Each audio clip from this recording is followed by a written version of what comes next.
السلام علیکم ورحمۃ اللہ وبرکاتہ۔ محترم سامعین و ناظرین، امید ہے تمام ماں باپ خیریت سے ہوں گے۔ فیڈرل پبلک سروس کمیشن کے تحت ہونے والے عربی ٹیچر اورینٹل ٹیچر کے انٹرویوز کا سلسلہ جاری ہے۔ انٹرویوز میں پوچھے جانے والے سوالات میں سے کچھ حدیث کی جو اصطلاحات ہیں، تعریفات وغیرہ، وہ بھی پوچھی جا سکتی ہیں انٹرویو میں، تو اس لیے مختصراً یہاں پر ایک چارٹ میں نے بنایا ہے جو آپ کے سامنے میں صرف پڑھتا جاؤں گا، آپ اس کو اسی حوالے سے دیکھ کر اس کی تیاری کریں۔ سب سے پہلے ہم دیکھتے ہیں حدیث کی قسمیں۔ حدیث کی دو قسمیں، خبر متواتر اور خبر واحد۔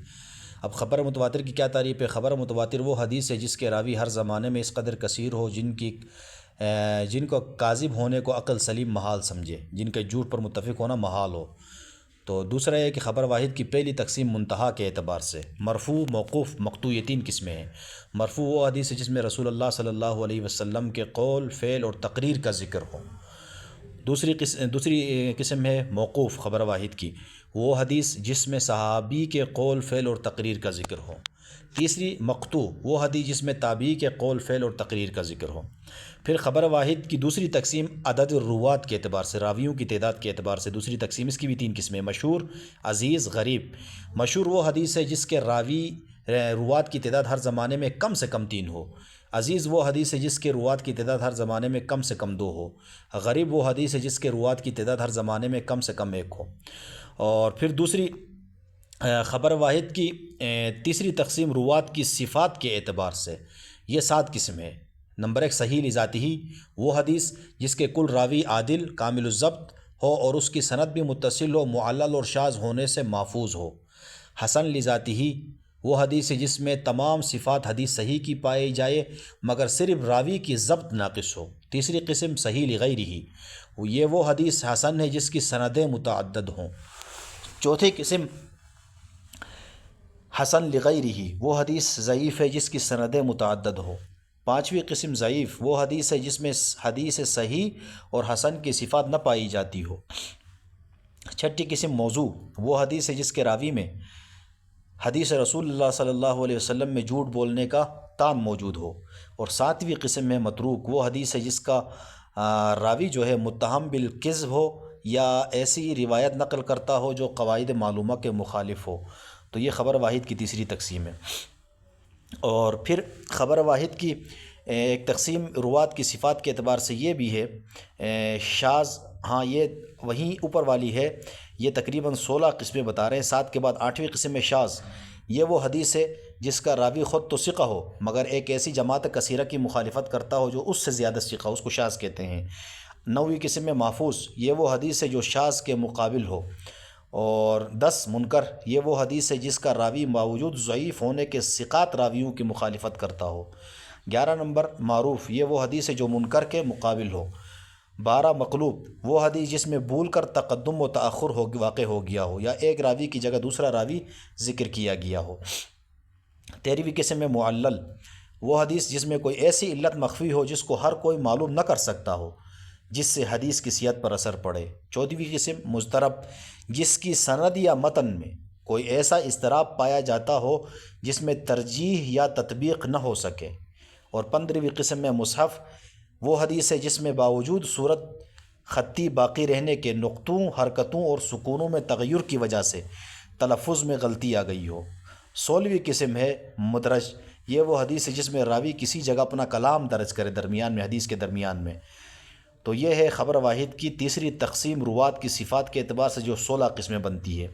اور خبر واحد کی چوتھی تقسیم سقوط اور عدم سقوط روات راوی کے اعتبار سے۔ اب اس کی 7 قسمیں۔ نمبر 1 متصل، وہ حدیث ہے جس کی سند میں پورے راوی مذکور ہو۔ مسند، وہ حدیث ہے جس کی سند رسول اللہ صلی اللہ علیہ وسلم تک متصل ہو۔ منقطع، وہ حدیث ہے جس کی سند میں کسی جگہ سے کوئی راوی گرا ہوا ہو۔ معلق، وہ حدیث ہے جس کی سند کی ابتدا سے ایک راوی یا ایک سے زائد راوی گرے ہوئے ہوں۔ سند کی ابتدا سے مراد آخری راوی جہاں سے ہم شروع کرتے ہیں۔ اور معضل، وہ حدیث جس کی سند کے درمیان سے ایک یا ایک سے زائد راوی گرا ہوا ہو۔ مرسل، وہ حدیث جس کی سند کے آخر سے ایک یا ایک سے زائد راوی گرا ہوا۔ آخر سے مراد جیسے کسی نے تابعی کا نام لے کر ڈائریکٹ نبی علیہ الصلوۃ والسلام تک حدیث پہنچا دی، صحابی کو گرا درمیان سے ساقط کر دیا۔ اور مرسل وہ حدیث ہے جس کا راوی اپنے شیخ یا شیخ کا نام سند میں چھپا لیتا ہے، اس کو مدلس کہتے ہیں۔ اور پھر خبر واحد کی پانچویں تقسیم جو ہے صیغے کے اعتبار سے ہے، دو ہے اس کی قسمیں، معنعن اور مسلسل۔ وہ حدیث معنعن وہ حدیث ہے جس کی سند میں ان ہو، اس کو انن کہتے ہیں، جیسے عن ابن عباس رضی اللہ تعالیٰ عنہ، اس طرح ان کے ذریعے سے روایت کرتے ہو۔ مسلسل وہ حدیث کی سند میں صیغ، ادا یا راویوں کے حالات اور صفات ایک ہی طرح کے ہوں، اس کو مسلسل کہتے ہیں۔ اور آگے ہے اب کتابوں کے حوالے سے، دیکھیں کتابیں کون کون سی، کتابوں کے مختلف نام ہوتے ہیں حدیث کی اصطلاح میں۔ تو یہاں پر اب یہ بیان کتب حدیث، پہلی تقسیم بے اعتبار وضع مسائل، وضع مسائل کے اعتبار سے یہ 9 قسمیں بنتی ہے، صحیح ہے۔ پہلی قسم جامع ہے۔ اب جامع کس کو کہا، جیسے جامع ترمذی ہے تو جامع کس کو کہا جاتا ہے، کون سی کتاب کو؟ تو جامع وہ کتاب ہے جس میں سیر، آداب، تفسیر و عقائد، فتن، احکام، اشرات اور مناقب والی احادیث ہوں۔ سنن نسائی، سنن ابو داؤد، سنن ابن ماجہ۔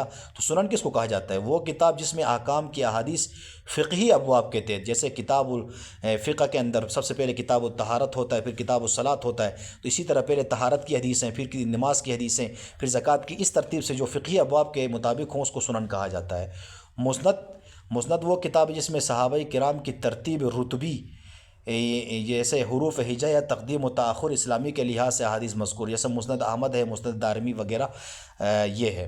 اور معجم وہ کتاب ہے جس میں وضع حدیث میں ترتیب اساتذہ کا لحاظ رکھا، جیسے معجم طبرانی، یعنی بڑے استاذ اور پھر دوسرے استاذ کے حساب سے اس نے کتاب حدیثیں لائی ہے۔ پانچویں قسم جز ہے، جس میں ایک مسئلے کی احادیث یکجا ہو، جیسے جزء رفع الیدین للبخاری، یعنی صرف رفع الیدین کے حوالے سے مسئلہ ہے۔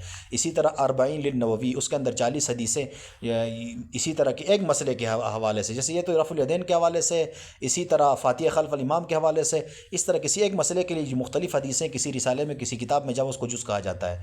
مفرد، جس میں ایک شاخ کی کل مرویات مذکور ہیں، ایک استاد کی ساری کتابیں، ساری حدیثیں جو اس سے لیے ہے وہ ایک ہی کتاب میں جمع کر اس کو مفرد کہتے ہیں۔ غریب وہ کتاب جس میں ایک محدث کی متفردات جو کسی شیخ سے ہیں وہ ذکر ہوں۔ مستخرج وہ کتاب جس میں دوسری کتاب کی حدیثوں کی زائد سندوں کا استخراج کیا گیا ہو۔ مستدرک وہ کتاب جس میں دوسری کتاب کی شرط اس کی رہی ہوئی حدیثوں کو نقل کر دیا گیا ہو شرط پر۔ پھر آگے ہے مراتب صحاح ستہ و مذاہب اصحاب صحاح ستہ۔ پہلا مرتبہ صحیح بخاری۔ صحیح بخاری جو ہے نا، وہ امام بخاری جو ہے محمد بن اسماعیل بخاری، وہ کیا ہے، مجتہد، یا تو خود مجتہد ہے یا امام شافعی کا مقلد ہے۔ دوسرا مرتبہ صحیح مسلم کا ہے تو امام مسلم شافعی ہیں۔ تیسرا مرتبہ ابو داؤد شریف کا ہے، یہ اس امام ابو داؤد جو ہے یا تو حنبلی تھا یا شافعی المسلک تھا۔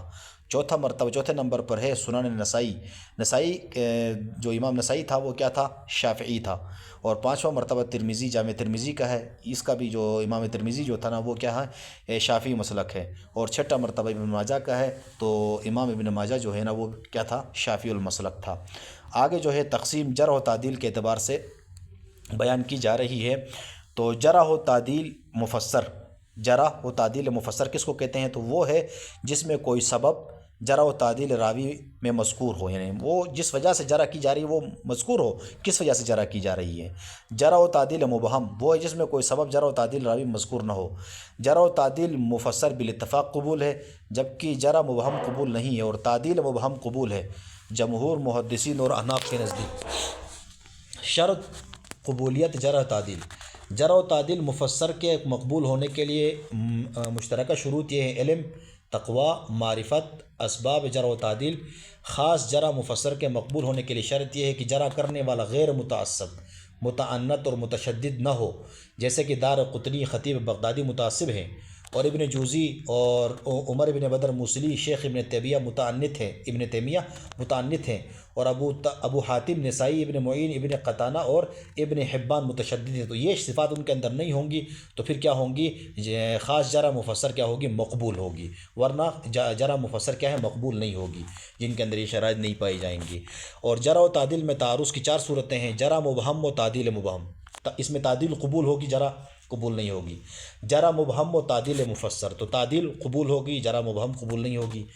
جرح مفسر اور تعدیل مبہم میں جرح مفسر قبول ہوگی، تعدیل مبہم قبول نہیں ہوگی۔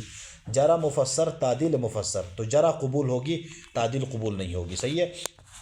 آگے اصحاب ستہ کے جو ہے نا، اصحاب صحاح ستہ کے نام ہیں، ان کے وفات تاریخ پیدائش، ان کے اساتذہ مشہور، ان کے سفر وغیرہ ذکر ہیں۔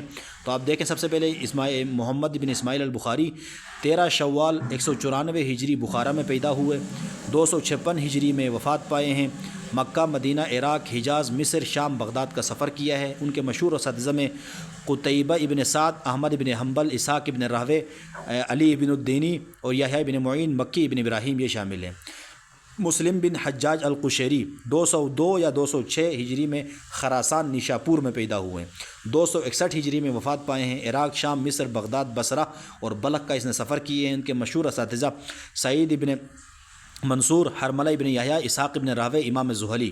اور تیسرا ہے سلیمان ابن الاشعث جس کو امام ابو داؤد کہتے ہیں، 202 ہجری میں پیدا ہوئے ہیں، 275 ہجری میں وفات ہے۔ مصر، شام، عراق، حجاز، خراسان کا سفر کیا ہے۔ احمد بن حنبل، عثمان بن ابی شیبہ، یحییٰ بن معین، ابو الولید طیاسی ان کے مشہور اساتذہ ہیں۔ اور چوتھا نام ہے احمد بن شعیب، 215 ہجری 300 پیدائش ہے، 303 ہجری وفات ہے۔ شام، عراق، مصر، حجاز، جزیرہ کا سفر کیا ہے۔ اسحاق بن راہوے، محمد بن نصر، علی بن حجر، محمد بن بشار، امام ابو داؤد ان کے اساتذہ ہیں۔ صحیح ہے، جو سنن نسائی کا جو مصنف ہیں۔